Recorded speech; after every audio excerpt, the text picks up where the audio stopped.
Good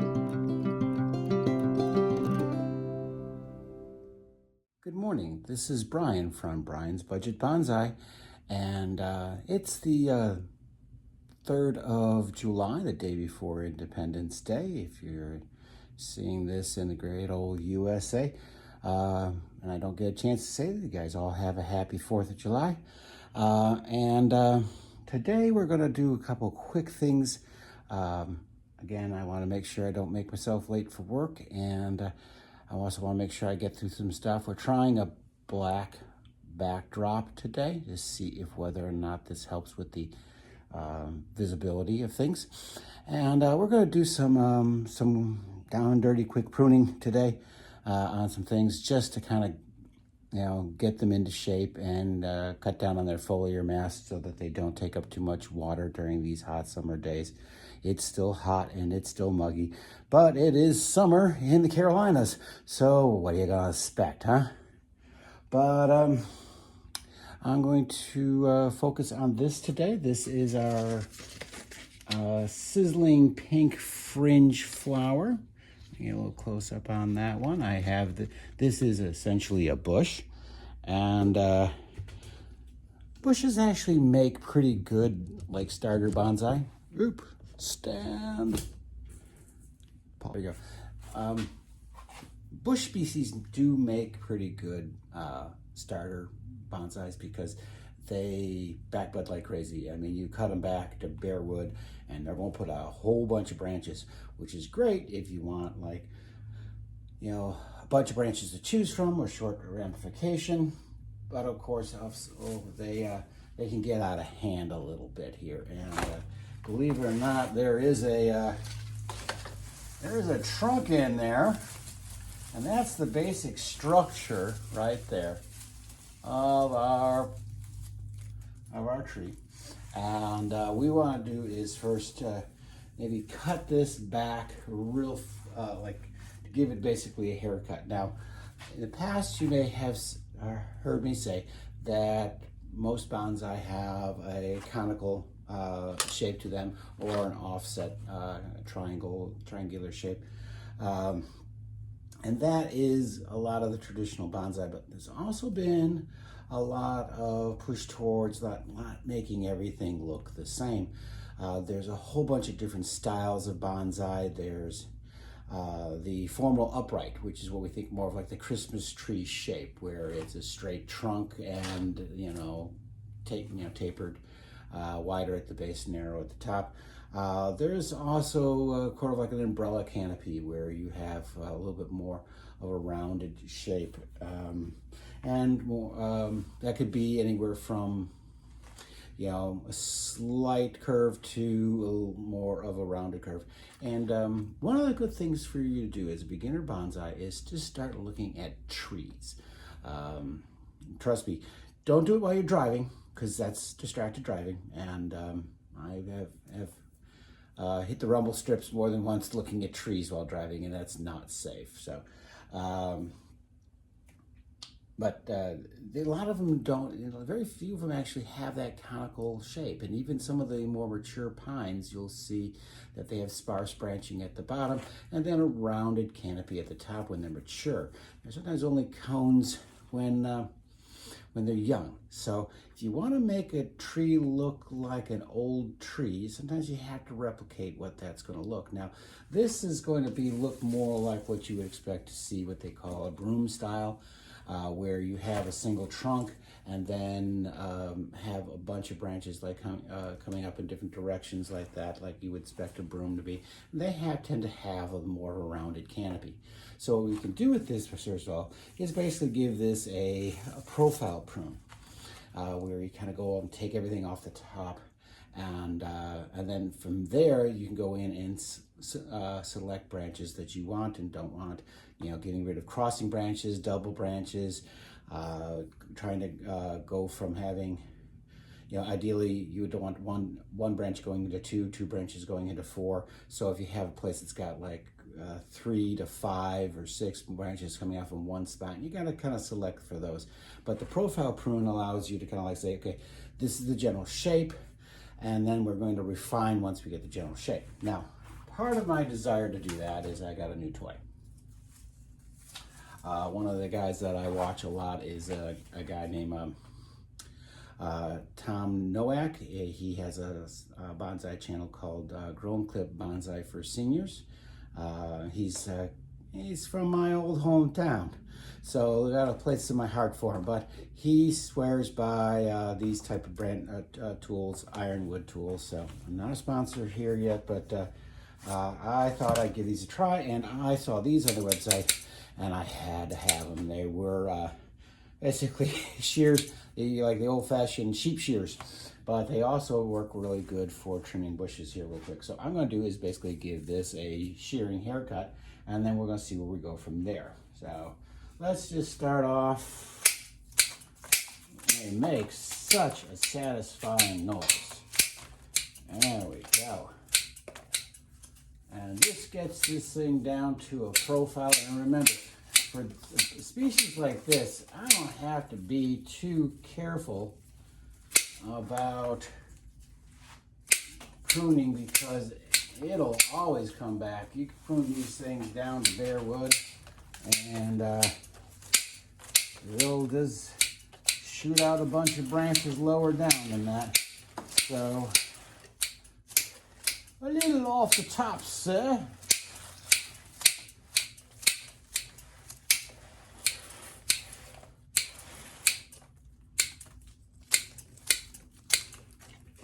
Of course, when you cut it away, you can see all the weeds. All right, where are we going here with this? All right.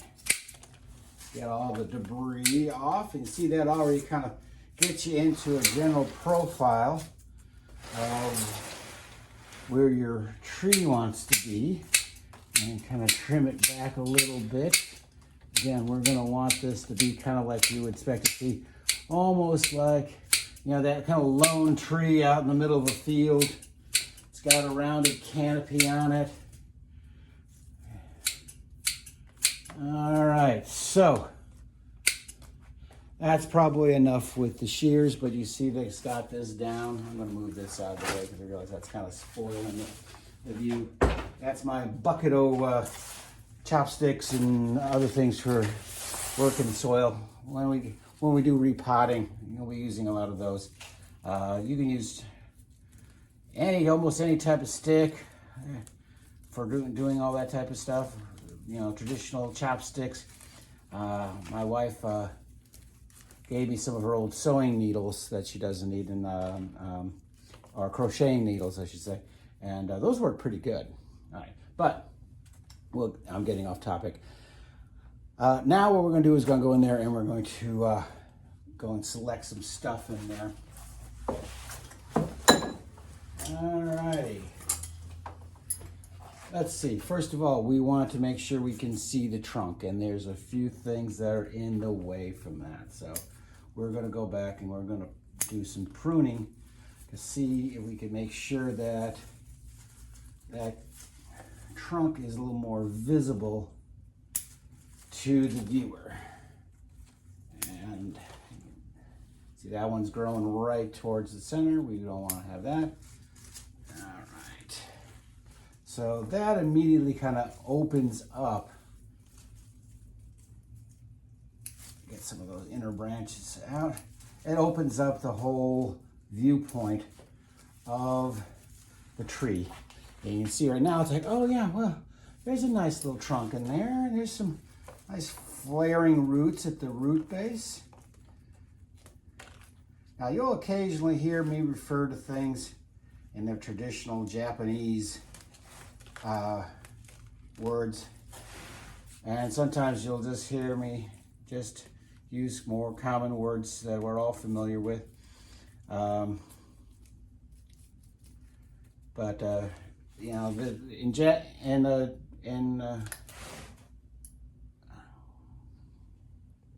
sorry, I was stumbling over my tongue. In traditional Japanese bonsai, the root base is called the nabari. Now, you don't have to learn all the Japanese terms. I've been watching so many videos on bonsais over the years that sometimes I'll go back and forth between them. But basically, if you hear someone talk about Nabari, they're talking about the root base, and that usually you want to have a nice flaring root base and you know, have all the roots going in a radial direction, not crossing roots and things like that. That is sometimes hard to get when you're going from nursery stock, because the nurseries are not looking to, you know, have nice root bases. They're looking to have trees that are healthy and will sell. And so they're more concerned with the tops. They're not too concerned of the bottoms. So let me just trim some of these things up here a little bit that are kind of hanging low. And that thing's coming from the base of that branch. Clean that up a little bit. And again, I am not going to go into a lot of detailed pruning on this one. One, for time management, but also for the fact that this will, in a couple of weeks, it'll be all bloomed again. But that kind of tamed things down a little bit. We got a little bit, you know, taking out things that we can get a little bit of definition between the branches. He says, as he says, he's not going to fuss with this thing too much because he's got to go do other stuff. All right. A couple more things just to make it look like we've got a little bit more definition between the branches. There's a idea in bonsai that you should be able to kind of like tell the difference between all the different branches. They should be distinct from each other. And you almost got to imagine like if there was a small bird, that a bird could fly in between those branches. So that's the kind of the look that you're going for. And again, trimming back some of these ones that are going in the wrong direction and trying to get a little definition. Anything that's going straight up. Ooh, did I nick myself? I might have. Yeah, you got to be careful. These things are sharp, and when you go real fast, sometimes you don't know where the branch stops and your finger starts. That goes for a lot of things. Like my other hobby of woodworking, definitely know where the wood stops and your finger starts. I already had to have a fingertip sewed back on a couple, maybe 15, 16 years ago. So, not a fun experience, trust me. And haste makes waste sometimes. And patience is a virtue, and all those other cliches. But there we go. Get some of these inner branches, some of these little ones you can just kind of pick right off. All right. Where's our front? There's our front again. Okay, we're going to leave it as is. He says as he's not putting his pruners away. All right, so we're going to just leave this alone right now. Make sure I get some more of this stuff that's kind of obscuring the background. So I think this background does kind of make it a little easier to kind of see what's going on with the tree. We give a little roundabout. Again, this is your front. This is the point of view of if this was ever on display. You want to, again, see the trunk, see the movement, and then see the branches coming off. This is going to be more of a broom style. But again, with a bush, you can make it look anything you want. Topiary is basically you would give just profile prunes and just make it look anything you want.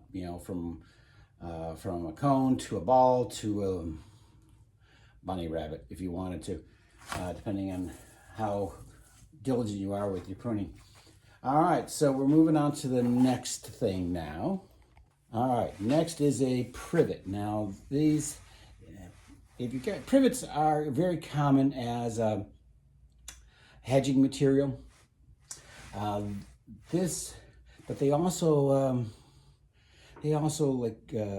spread seeds. They have flowers if they're allowed to go without pruning enough to keep the flowers down, and those flowers create seeds, and those seeds can spread. And privets can actually be a little invasive. And so again, these are things that you can dig up out of your garden where you're like, hey, what's that going on there? And you could either throw them away or you can try to make a bonsai out of them. So this was a free one. And this is kind of like a double trunk here. Two trees very close together with a, this one's got a secondary branch on it too. So I guess if you wanted to pick a front for it, this would probably be more the front, where you had the two primary trees and then this lesser branch in the back, giving a nice, not quite triple trunk, but basically a nice pairing of trees. These things actually, of course, obviously, since they're invasive, they also grow like weeds. So, but they also are a hedging material, bush thing. So it can be treated the same way, given a nice quick haircut and more of a rounded canopy shape. Now, you could use a big old pair of scissors for this. Again, if you are not already subscribed to the Bonsai Zone with Nigel Saunders, I do suggest it. He actually just did a video recently where he took his sarissa, which is, and it's not tropical, but it is a, like a temperate plant. He's in Canada, so he can't, there's a lot of stuff he can't keep outside in the winter. Down here in the Carolinas, I get away with a lot more stuff being left out, except for the tropicals. We do get freezing temperatures here, so tropicals do have to have an indoor home. Alrighty, so this gives us, let's see, rough profile. Let's take a look here. A little more off the top, sir. There we go. Get the fallen branches down. Okay, now you can see we got a ton of crisscrossing branches in here. All of this stuff, really, we've got a general profile, but we want to kind of neaten this up so that we have, we don't have all this mess. You can give it a profile cut, but then you got to neaten things up. Here's a dead branch. Gonna get that off. Again, this is a free tree, so you can afford to be a little bit more risky on things. You're like, okay, well, yes, that went all the way across. We don't need that. And one of these guys are going straight up here, crossing the trunk line or obscuring the trunk line.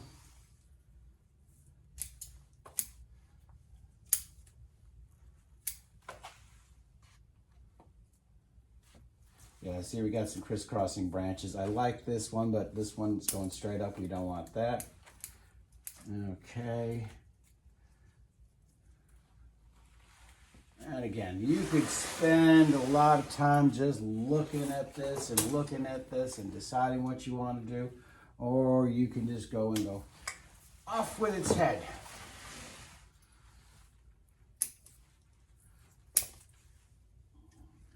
It's crossing. It's kind of going straight up. We don't want that. Give these a little bit of a haircut here. You cut that back a little bit. Yeah, when you cut, if you have something like this that wants to grow like really straight branches, the only way you really create movement is either wiring or pruning. And the more often you prune it, the more movement you're going to get.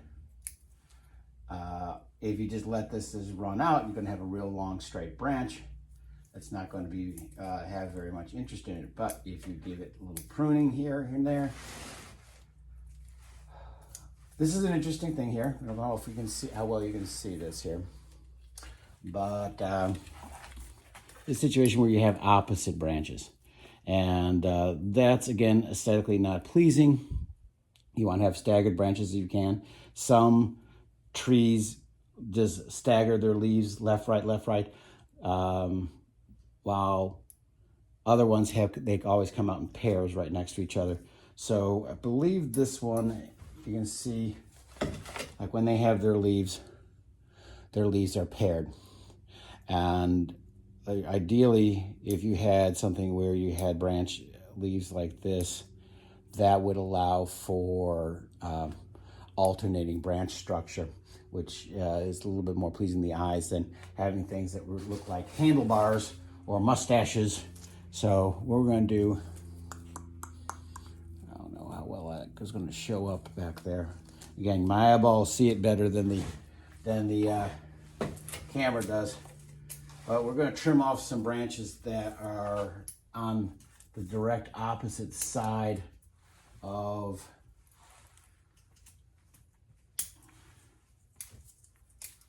a branch we like better. So we're going to get rid of the branch that's on the opposite side of it, so as not to have handlebars.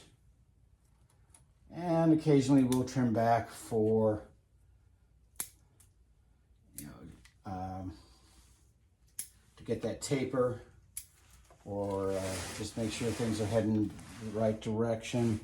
Now, again, this branch right here, I don't know if I'm gonna like, because again, this kind of like obscures the view right here. So we might get rid of this branch here.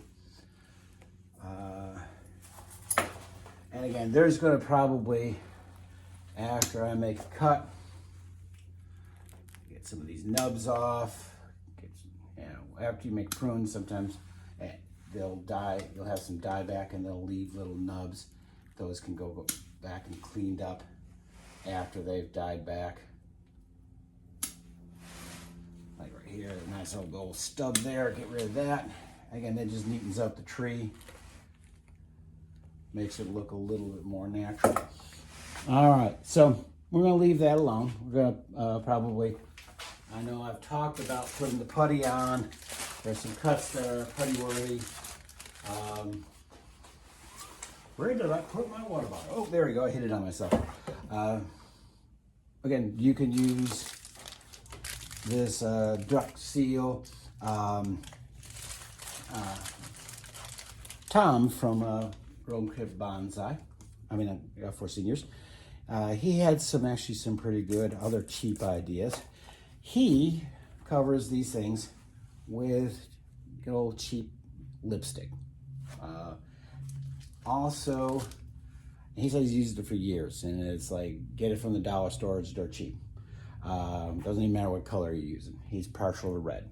But you can use a darker color if you want to obscure that. But you see, get this stuff though, peel it off, a little chunk about a little size of a small pea. Fingers are damp. Go ahead and you just kind of stick it on there like that. Seals up the wound.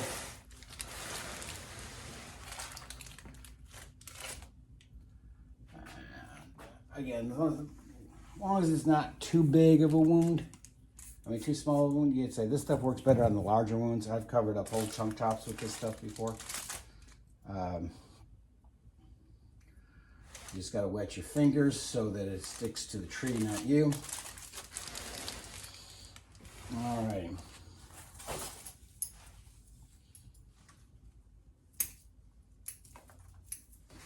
All right.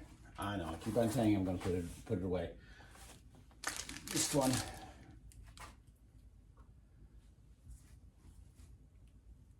There we go. Okay. So that's it on that. Oh, another substitute for cut paste or cut is wood glue.